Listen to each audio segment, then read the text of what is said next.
오늘은 우리 요한일서 2장 7절부터 11절까지 말씀을 통해서 신앙 고백은 사랑으로 드러나야 한다라는 제목으로 우리가 함께 좀 말씀을 보도록 하겠습니다. 우리가 요한일서, 특히 요한일서를 쓴 사도 요한이 요한일서를 기록한 목적이 무엇일까요? 그것은 요한일서 2장 1절에 나와 있는 말씀입니다. 바로 죄를 범하지 않게 하려고 라는 것입니다. 그러니까 요한일서는요, 바로 여러분과 저에게 바로 죄를 범하지 않게 하려고 기록된 책이라는 겁니다. 그래서 요한일서 말씀을 우리가 쭉 읽다 보면요, 그 내용이 겉면의 내용이 계속적으로 나옵니다. 빛 가운데 행하라, 또한 불의에서 깨끗게 해라, 서로 사랑해라 등등 계속적으로 겉면의 말씀을 우리들에게 주고 계십니다. 자, 그런데 이렇게 겉면의 말씀을 계속 주고 계시는데 그 다음에 또 내용이 우리들에게 중요하지 않을까요? 어떠한 내용일까요?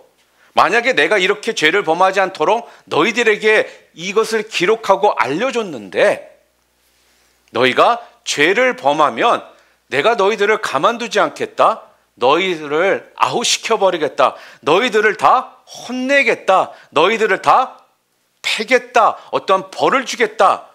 성경은 그렇게 요한일서를 통해서 우리들에게 말씀을 하고 있지를 않다라는 겁니다.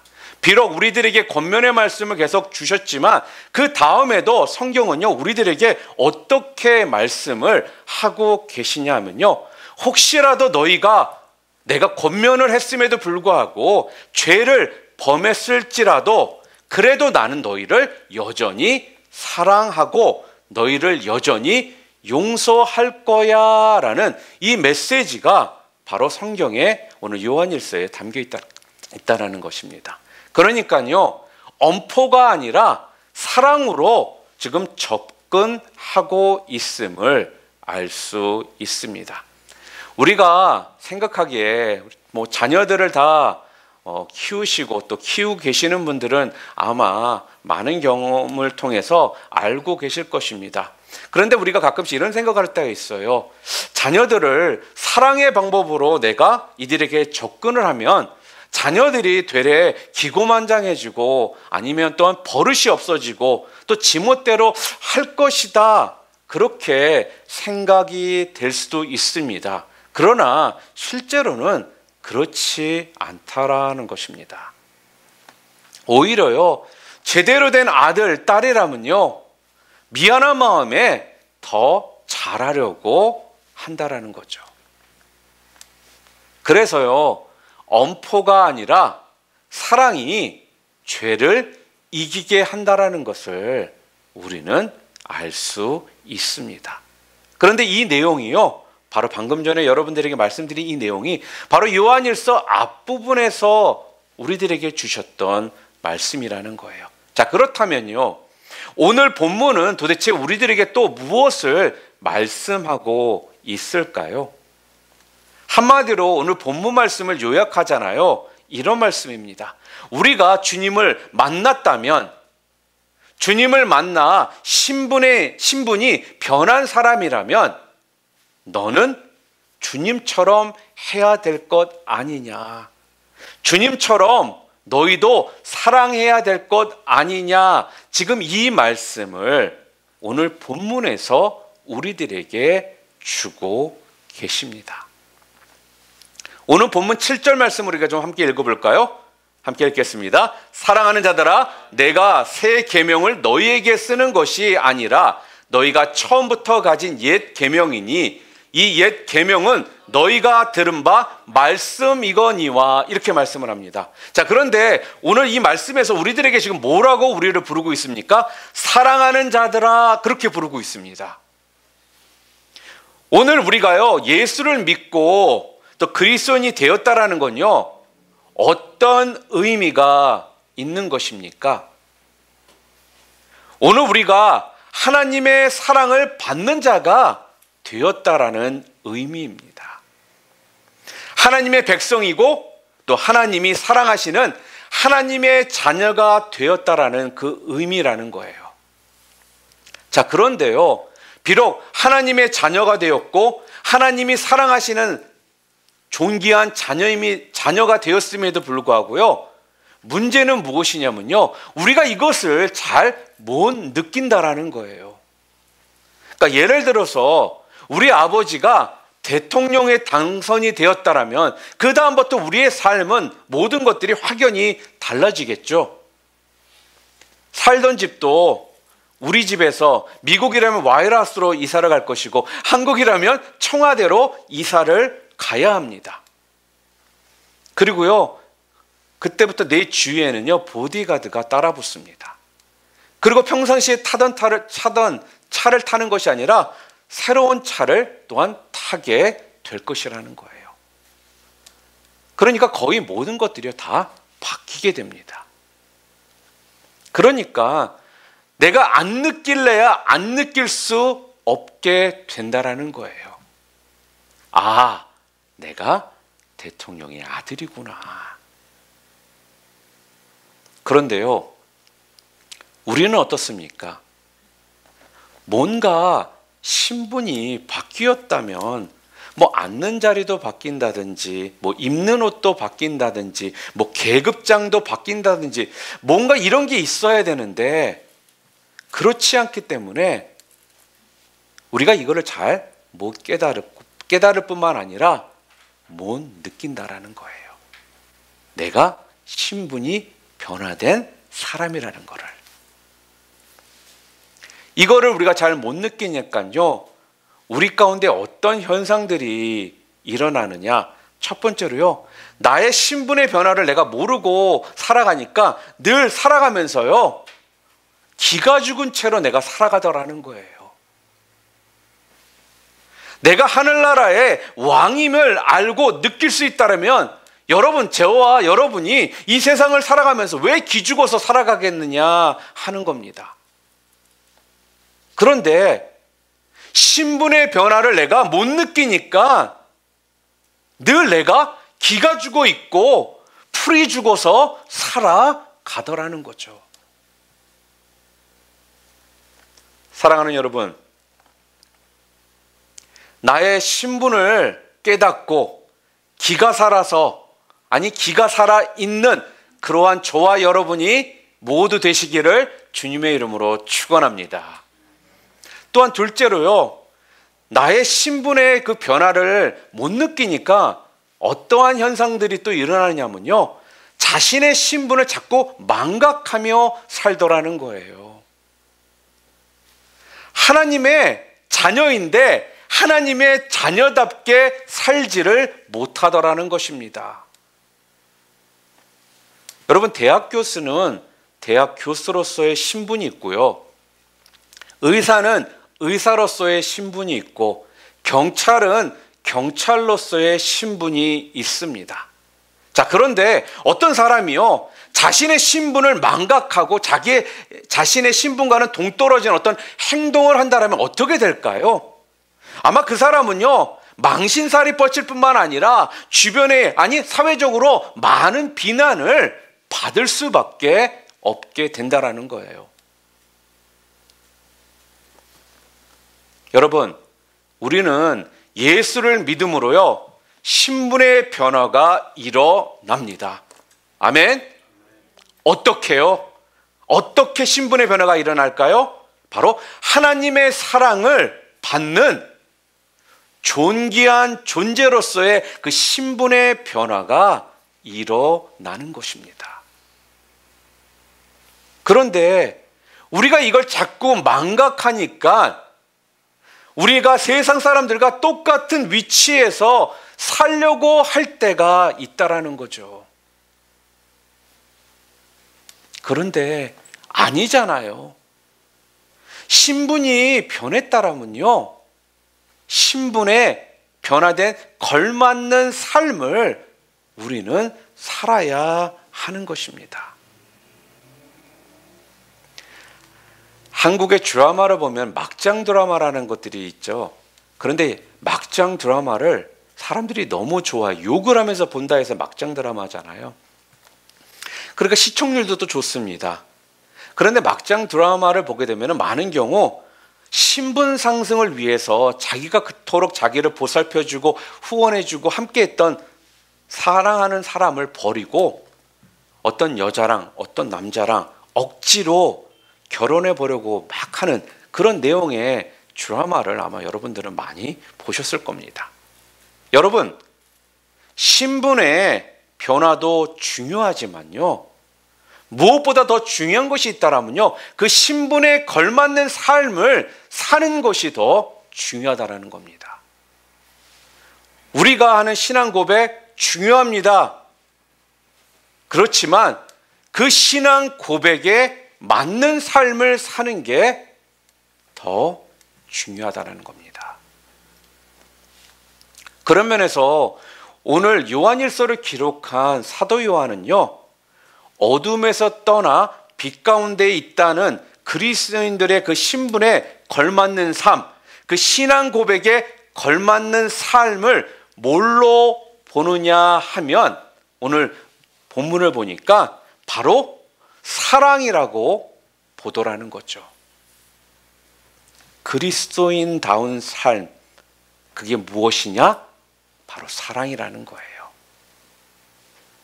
오늘 예수님을 내가 믿는다, 빛 가운데 있다 그러면 그것이 바로 사랑으로 드러나야 한다라고 지금 강조해서 우리들에게 말씀을 주시고 있는 것입니다.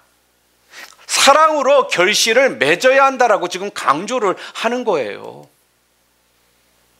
그러면서 무엇이라고 지금 말씀하고 있냐면요, 오늘 본문에 그건 예전부터 너희가 알고 있었던 옛 계명이고 너희가 모르지 않는 거다라고 이야기를 해요. 지금 옛 계명이고 이 옛 계명은 너희 모두가 알고 있는 것이다. 그리고 나서 혹시나 몰랐어도 너희가 너희에게 새 계명을 쓰는데 그 새 계명이 무엇이라고 이야기를 해요? 사랑해라. 그 이야기를 지금 또다시 우리들에게 주고 있습니다. 제가 신앙생활을 하면서 깨닫게 되는 게 무엇이냐면요, 기도의 목적은 여러분 무엇이라고 생각하십니까? 응답입니까? 기도의 목적이 응답이에요? 기도의 목적은요, 응답에 있는 것이 아니라 순종에 있습니다. 또한 말씀을 읽는 목적은요, 깨달음에 있는 것이 아니라 순종에 있다라는 거예요. 올해 우리 교회의 표어가 무엇이죠? 하나님의 음성을 듣는 교회입니다. 여러분, 왜 음성을 들어야 됩니까? 바로 듣고 순종하려고 하나님의 음성을 듣는 것입니다. 하나님이 우리들에게 응답을 주시고요, 또한 우리에게요 깨달음을 주시는 이유가 여러분 무엇이라고 생각하십니까?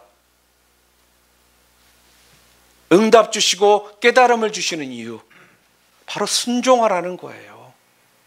순종해라.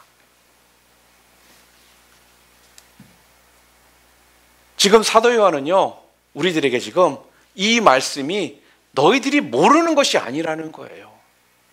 이건 너희들이 이전부터 알고 있었던 옛 계명이다, 사랑하라는 것은. 그러면서요, 오늘 본문 9절부터 11절까지 우리 함께 읽어볼까요? 빛 가운데 있다 하면서 그 형제를 미워하는 자는 지금까지 어둠에 있는 자요, 그의 형제를 사랑하는 자는 빛 가운데 거하여 자기 속에 거리낌이 없으나 그의 형제를 미워하는 자는 어둠에 있고 또 어둠에 행하며 갈 곳을 알지 못하나니 이는 그 어둠이 그의 눈을 멀게 하였음이라. 그러니까 지금 뭐라는 것입니까? 빛 가운데 있다면, 빛 가운데 있다라면 그걸 사랑으로 드러내야 된다라는 겁니다. 정말 하나님의 사람이라면 예수님처럼 엄포가 아니라 사랑으로 그것을 나타내어야 한다, 그 이야기를 지금 하고 있습니다. 사랑하는 성도 여러분, 우리가 신앙 고백을요 말로만 해서는요 거기에는 능력이 있을 수가 없습니다. 우리의 믿음이, 우리의 신앙 고백이요, 사랑이라는 열매로 결실되지 않는다라면요, 오늘 우리가 지금 우리의 믿음이 지금 어딘가에 지금 문제가 있다라는 거예요. 그래서 사랑이 뭐냐 하는 성경적인 이 가르침에 대해서요, 우리는요 좀 더 관심을 가지고 이 사랑이라는 차원에서 우리 자신들의 그 신앙을 좀 점검해 볼 필요가 있습니다. 자, 그러기 위해서는요, 우리가 사랑하면 생각나는 성경이 어디죠? 고린도전서입니다. 고린도전서 13장 아니겠어요? 자, 그렇다면 고린도전서 13장 우리가 좀 잠깐 좀 보도록 하겠는데, 특별히 우리 고린도전서 13장 1절부터 3절까지 우리가 좀 함께 읽어보도록 하겠습니다. 함께 읽겠습니다. 내가 사람의 방언과 천사의 말을 할지라도 사랑이 없으면 소리나는 구리와 울리는 꽹과리가 되고, 내가 예언하는 능력이 있어 모든 비밀과 모든 지식을 알고 또 산을 옮길 만한 모든 믿음이 있을지라도 사랑이 없으면 내가 아무것도 아니요, 내가 내게 있는 모든 것으로 구제하고 또 내 몸을 불사르게 내줄지라도 사랑이 없으면 내게 아무 유익이 없느니라. 고린도전서 13장 1절부터 3절에서요 계속적으로 사랑이 없으면 계속적으로 우리들에게 이 말씀을 하고 있다라는 거예요. 여기에서요 우리는 사랑에 관한 중요한 핵심이 무엇인지를 알 수가 있습니다. 무엇이든 사랑과 분리되어 있는 것은요, 아무리 그것이 옳고 그것이 크고 정말 굉장할지라도 거기에는 가치가 없다라는 거예요. 이게 지금 사랑에 관한 중요한 핵심 내용입니다. 아무리 그것이 옳고 크고 굉장한 것일지라도 가치가 없다라고 말씀합니다. 사실 우리가 교회 공동체 안에서 하는 어떤 것도요, 거기에 사랑이 없으면요, 사랑과 분리되어 있으면요, 그게 나도 모르게 자기 자랑이 되어 버리더라는 거예요. 예를 들어서요, 우리가 사랑을 제일 놓치기 쉬운 것 중에 하나가요, 옳으냐 그르냐의 문제입니다. 그것이 옳기 때문에 사랑을 간과하거나 놓치는 경우가 허다하다는 것입니다. 그러니까요, 옳은 것보다는 사랑으로 가야 합니다. 옳은 것을 생각하더라도요, 그 위에 사랑으로 덮을 줄 알아야 합니다. 왜 우리가 정치권을 보면 화도 나고 짜증도 나고 침물이 납니까? 한국이나 미국이나 정치 그러면 괜히 그냥 화가 오르잖아요. 짜증도 나고요. 왜 그럴까요? 거기에는요, 네가 옳으냐 내가 옳으냐만 있기 때문에, 그곳엔 사랑이 없기 때문에 우리가 그것을 볼 때마다요, 감동이 있는 것이 아니라 짜증만 우리 가운데에 생긴다라는 거예요. 오늘 우리 크리스찬들은요, 그래서요, 옳고 그름보다 무엇이 더 우선시 되어야 된다라고요? 사랑이 우선되어야 하는 겁니다. 이것이 사랑에 대한 중요한 가르침입니다. 그리고 예수님께서 이 땅에 계실 때 예수님의 3대 사역이 있잖아요. 그 3대 사역을 우리는 뭐라고 하죠? 가르치고 전파하고 치료하고, 우리가 이것을 예수님의 3대 사역이다라고 말을 합니다. 자, 그런데요, 이런 예수님의 사역을요, 우리가 한마디로 요약을 하잖아요. 그러면 사랑이라고 요약을 할 수가 있습니다. 사랑, 긍휼. 하나님이 세상을 이처럼 사랑하사 독생자를 주셨습니다. 아멘. 예수님은요, 사랑하시되 그의 제자들과 따르는 자들을요, 끝까지 사랑하셨습니다. 우리는 기독교를 무슨 종교라고 보통 말을 합니까? 기독교는 사랑의 종교다라고 우리가 그렇게 말하지 않습니까? 그러니까 우리 기독교에서 사랑을 빼잖아요. 그러면요, 꼭 심장이 없는 것과 같다라는 거예요. 왜 그럴까요? 왜죠? 오늘 우리가 얻은 이 구원은요, 우리가 어떠한 자격이나 조건이 맞아서 얻은 것이 아닙니다. 하나님이 우리들에게 구원을 주실 만한 아무런 논리가 성립되지를 않아요. 우리를 바라봤을 때 그것을 주실 만한 어떠한 이유도 솔직히 없다라는 거예요. 오직 뭘로만 설명이 가능하냐? 바로 하나님의 무조건적인 사랑으로만 설명이 가능하다라는 겁니다. 사랑만이요, 조건을 따지지 않고 사랑만이요, 우리의 구원을 설명할 수가 있습니다. 그러고 나서 고린도서 13장 4절부터 7절을 보면요, 사랑이 무엇인지 사랑에 관한 적극적인 표현을 또한 기록을 하고 있어요. 우리 함께 읽어볼까요? 사랑은 오래 참고, 사랑은 온유하며, 시기하지 아니하며, 사랑은 자랑하지 아니하며, 교만하지 아니하며, 무례히 행하지 아니하며, 자기의 유익을 구하지 아니하며, 성내지 아니하며, 악한 것을 생각하지 아니하며, 불의를 기뻐하지 아니하며, 진리와 함께 기뻐하고, 모든 것을 참으며, 모든 것을 믿으며, 모든 것을 바라며, 모든 것을 견디느니라. 여기에서 설명들은요, 다 지금 무엇을 의미하고 있습니까? 고린도서 13장 4절부터 7절은 지금 무엇을 이야기하고 있나요? 사랑은 자기를 증명하는 것이 아니라는 거예요. 사랑은 자기 자신을 치장하는 것이 아니다라는 것을 이야기하고 있습니다. 그러니까 사랑은요, 언제나 지금 내 자신을 이야기하는 것이 아니라 항상 상대방을 위한 것이 사랑이다라고 지금 우리들에게 알려주십니다. 그렇다고 해서 상대방을 위한다고 사랑이라는 이름하에 우리가 어떤 소유하고 통제하려고 하면은 그것은 안 된다라는 거예요. 그건 엄밀히 말하면요, 상대방을 위한 사랑이라기 말하기보다는 그렇게 해서 자기 마음이 좀 편해지려고 그렇게 하는 거거든요. 그러니까 사랑이라는 이름으로요, 자기 마음에 들기를 바라는 것입니다. 소유와 통제는.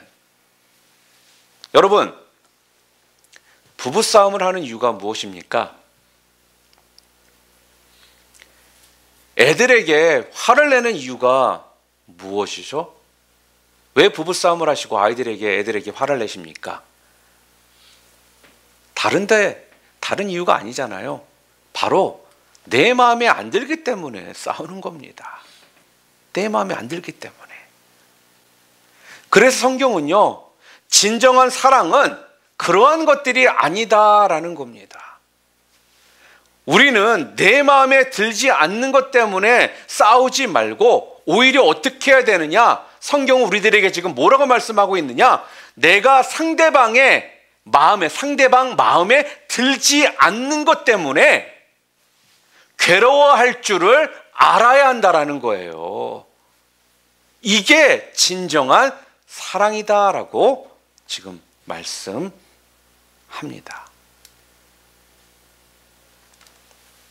맞아요. 우리도 사람인지라 성질 부릴 수 있습니다. 성질 낼 때 있어요. 그런데요, 성질을 부리고 난 다음을 우리는 생각해야 한다는 거예요. 무슨 생각을요? 내가 아직 멀었구나. 내가 아직도 덜 성숙했구나. 아직도 주님을 따라가는 길이 멀었구나라면서 내 자신을 성찰할 줄 알아야 한다는 것입니다. 그런데 아니 내가 오죽했으면 그렇게 했겠어. 이래서는 안 된다는 거죠. 아직 진정한 사랑의 길과는 거리가 먼 표현이라는 겁니다. 그것은. 오늘 사도 요한으로부터 이 요한서신을 받은 신앙 공동체를 보잖아요. 그러면 이들이 지금 외부의 어떤 적으로부터 공격을 지금 받기보다는 내부의 어떤 싸움이 좀 심각했던 것 같습니다.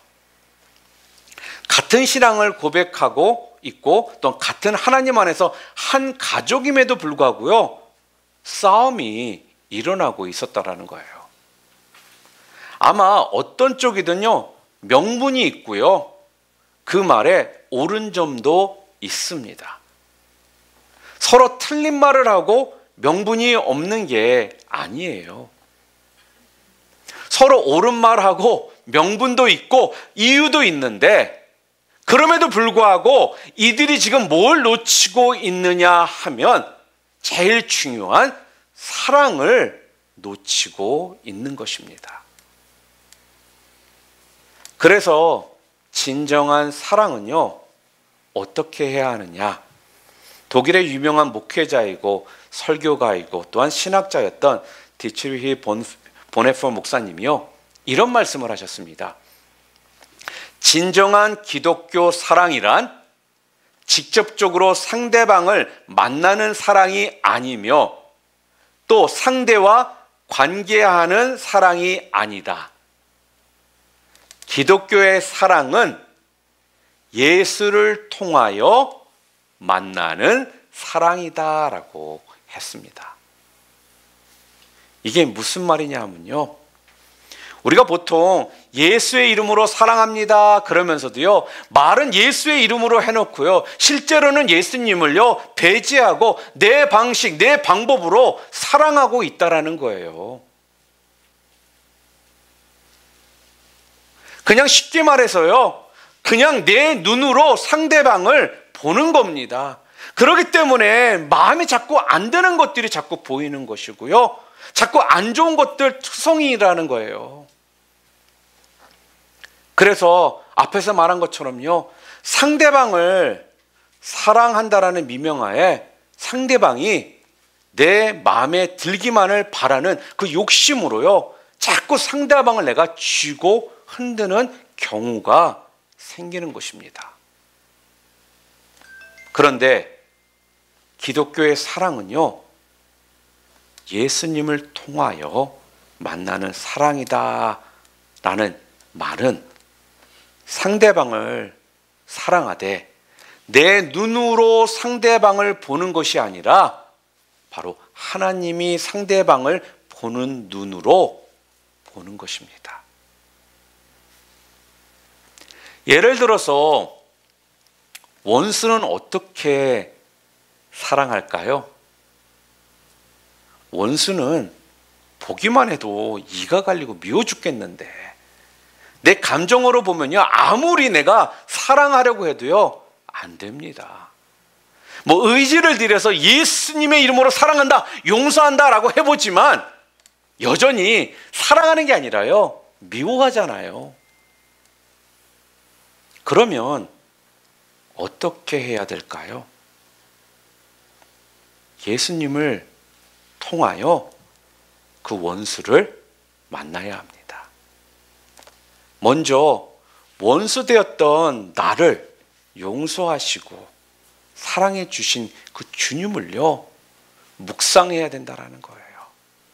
나 같은 죄인, 나 같은 죄 많은 사람을 용서해 주시고 사랑해 주셨던 그 주님, 그 주님을요 내가 묵상해야 된다라는 거예요. 그리고 지금 나와 의견이 달라서 나와 원수처럼 된 그 형제를요 바라볼 때, 그래, 예수님이 사랑하시고 긍휼히 여기시고 귀하게 여기시는 사람이구나 라는 것을 알아야지만 내가 그 원수를 사랑할 수 있게 되는 것입니다. 사랑하는 성도 여러분, 결국 우리의 사랑이란 모든 것을요, 참고 믿고 바라고 견디는 것입니다. 이게 신앙이에요, 여러분. 우리는 사랑 그러면요, 그냥 얼싸안는 거, 포옹하는 것만 생각하는데 그렇지가 않습니다. 진정한 사랑은요, 그냥 얼싸안고 포옹하는 것이 아니라 참고 견디고 믿는 거예요. 그러면요, 그렇게 지내다 보면요, 진정한 사랑에 중요한 특징이 있는데요, 그 특징이 우리 가운데서 드러나게 돼요. 그 특징 중에 하나가 무엇인 줄 아십니까? 바로 웃음입니다. 웃음. 세상이 내 마음대로 되나요? 내 뜻대로 되나요? 아니죠. 부조화하잖아요. 그때 어떻게 해요? 바로 웃어라, 허허허 하면서 웃으라는 것입니다. 세상을 바라보며 주변을 바라보며 허허허 하면서 웃으라는 거예요. 우리가 부부싸움을 하거나 누군가 관계가 좋지 않으면요, 상대방의 눈을 보는 것이 되게 어려워요. 보기 싫잖아요. 지금 화나 있는데. 그러니까요, 속일 수가 없어요. 우리가 감정이 상하면 웃을 수가 없잖아요, 여러분. 감정이 상해 있는데 어떻게 웃어요? 그렇기 때문에요, 우리가 웃는다라는 것, 웃을 수 있다라는 건요, 바로 그것이 사랑이라는 겁니다. 교회 공동체 안에 명분 싸움이 있으면요, 그때부터 무엇이 사라지는 줄 아십니까? 바로 진정한 위로가 그곳에 없고요, 또한 그곳에 웃음이 사라지기 시작하고요, 또한 사랑이 사라지게 되는 것입니다. 건강한 교회, 하나님이 기뻐하시는 교회, 건강한 가정, 하나님이 기뻐하시는 가정은요, 그곳에 웃음이 넘쳐납니다. 그래서 웃으셔야 한다는 거예요. 모든 이들과 웃으세요. 저희 교회는요, 성도들이 성도끼리 만나면 맨날 웃다가 끝나는 교회가 되었으면 좋겠습니다. 그리고요, 예의를 갖추시고요, 믿으세요. 그리고 기다리시기를 바랍니다. 그것이 원수를 사랑하는 것이요, 그것이 십자가의 신앙을 실천하는 삶이라는 겁니다. 사랑하는 성도 여러분, 이 믿음이요, 여러분의 믿음이요, 사랑으로 표현되고 실천되어지는 저와 여러분 모두 되시기를 주님의 이름으로 축원합니다.